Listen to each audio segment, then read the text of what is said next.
Gold is back over $2,000 an ounce again on this Black Friday, but there is some resistance, some strong resistance at this level. We'll talk about that and a pretty interesting and solemn surprise. And it's not what you think. So let's explore.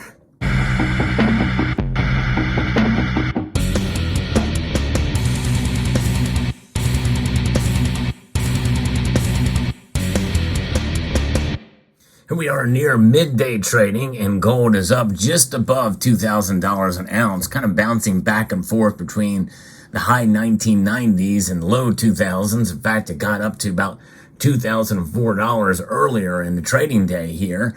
So by the time you see this video, it could be back down under it again, which kind of proves the point that there is resistance that we're seeing here. I'm going to be reporting from Reuters. We are seeing gold hold its ground.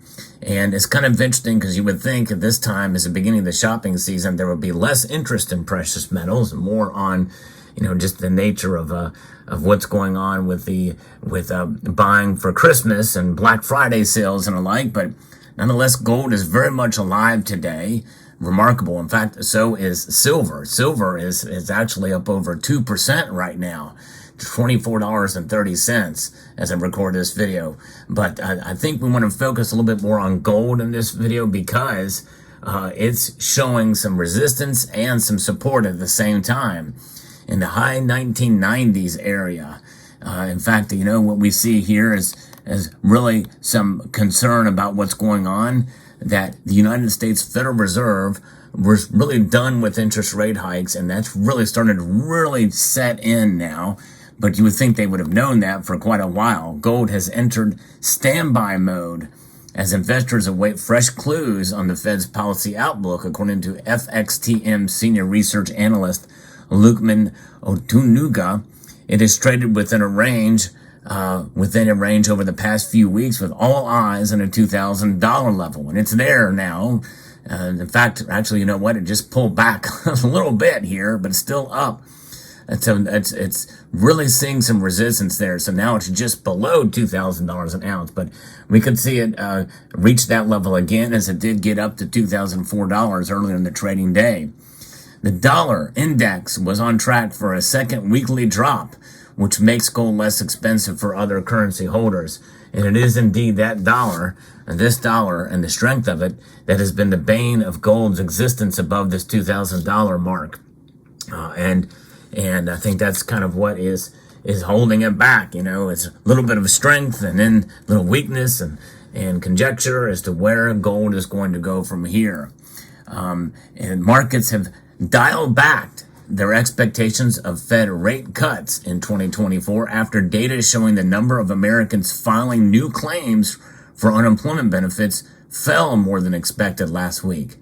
The stronger than expected jobs data did not change, though, the view that the labor market is slowing in the United States amid these higher rates. And so we are going to see likely something happen in 2024. It's just a matter of when. And I think that's what we're seeing here. That's where the bets are for gold into 2024. It's pretty remarkable to see this kind of activity and movement, and how gold has really been that stalwart, stable store of value through this time, hanging on to its gains and not nearly as volatile. And even though silver is volatile now and it's moving back up fairly strong, there's a chance that it could get hit and smack right back down just as quickly. But gold is really solidifying its higher lows, I think, in this point in time, which I think is quite amazing to see. And this is, by the way, folks, one of the reasons why I have, since 2017, been a little bit more attracted to gold than silver for these times. Not only that, but the value you get for it in a small space is quite intriguing and amazing. So therefore, we speed along. We are sleek in our methods and how we change our strategies as stackers out there. And again, the counter argument to that, well, that means that silver has a lot more room and potential, and I do believe it does. And I'm not discounting that fact. In fact, I'm still open to being agile in this area in my buying strategy for silver. In fact, I will say that last year in 2022, I actually bought more silver that year than I have in any other year in my life. And that is saying something, as I saw the potential there. And I think really it has paid off to a degree. And so we'll keep an eye on that. And there is a potential for silver, but it is a more risky potential, I think, in the grand scheme of things compared to gold. But I think that both metals are a safe bet for long-term stable stores of value and inflation, as well as deflation hedges. In fact, really, that's why I like to say that gold and silver protect against economic instability in general, because there's so many different things that are involved. You've got inflation, deflation, stagflation, shrinkflation is a real thing that's not being talked about a whole lot these days. Well, you can't shrink an ounce.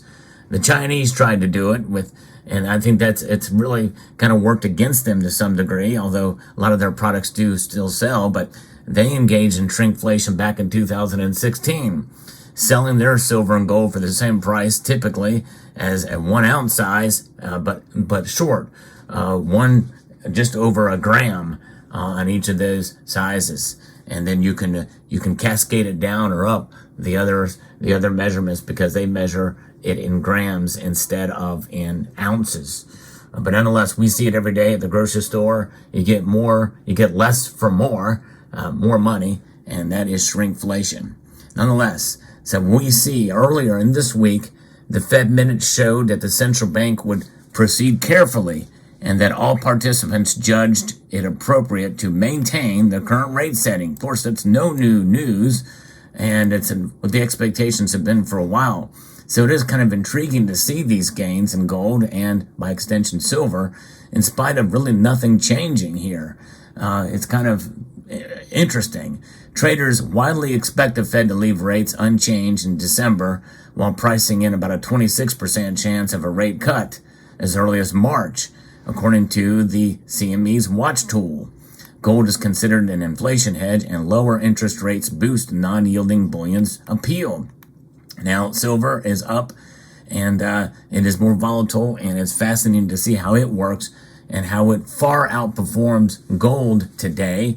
But I think that volatility can work against silver stackers and create a jaded feeling, as people feel that when it gets slammed back down, that is because of price suppression, as opposed to natural market forces. And that's an understandable reaction, and I think we have seen some anecdotal evidence of it with high-frequency trades and big sell-offs and the like, but some of that stuff is kind of plays to the upside as well, too. But nonetheless, that's where we are at there. But now let's talk a little bit about this solemn surprise. What does that mean? Well, solemn as a word can essentially be something that is serious, not cheerful or smiling, but that's not the what I'm going to bring to you about this. I'm going to give you something that's formal and dignified. And that's really a more positive definition of what it means to be solemn. Why am I saying all this? Well, let's move this stuff out of the way. A great member of the community has sent me something here, and I want to show it to all of you. Hold on a second here. This is fascinating. He sent a very nice letter along with it, too. This gentleman is a craftsman, and it is amazing what he has done here, and I'm going to show it to you here. He sent along this from the Solemn Knife Company. Yes, indeed. My viewers are amazing, and it's not very often that this kind of surprise like this comes in. I wanted to show it to you. It's not going to be an unboxing, although this isn't a box. I can open it up here, but look at how this thing is packaged here. Handcrafted by the Solemn Knife Company here, as you can see here on the box. Very well done. Handcrafted, hand-built. This is a knife that was sent to me by Solemn Stacker. And look at that. Complete with these wax seals. I almost don't want to open this. It's really cool how it's packaged, but isn't that neat? This is just amazing. The thoughtfulness and craftsmanship of it. He sent along a nice letter as well, too, and some very kind words, and it's just amazing. This community is just something else. But we are going to go ahead and unpackage this so you can see what this is about, complete with this wax seal. That is just amazing. I'm very anxious to see what's inside. Comes in a nice sheath here. Here we go. Wow. Look at that. Complete with copper handling here. Even got silica gel along with it as well. This thing is absolutely amazing. And he sent along a nice letter here from Solemn Stacker and some stickers as well. And he actually does not have a channel, but he did get some stickers made, and it was very kind of him to do that, to send those along here. But this is amazing, an amazing knife indeed, and pretty amazing. And let's take a look here. This knife is all sourced from the United States of America. All these things, and this is what's known as a reverse proof, as he calls it here. But look at the craftsmanship, completely handcrafted knife here. And look at that blade. Wow, very cool indeed. Handcrafted, nice and heavy. Very cool indeed. The specifications are that it is a reverse proof. It's a camp knife. It can be a desk piece or a log splitter. It is very strong. You can hit with a hammer.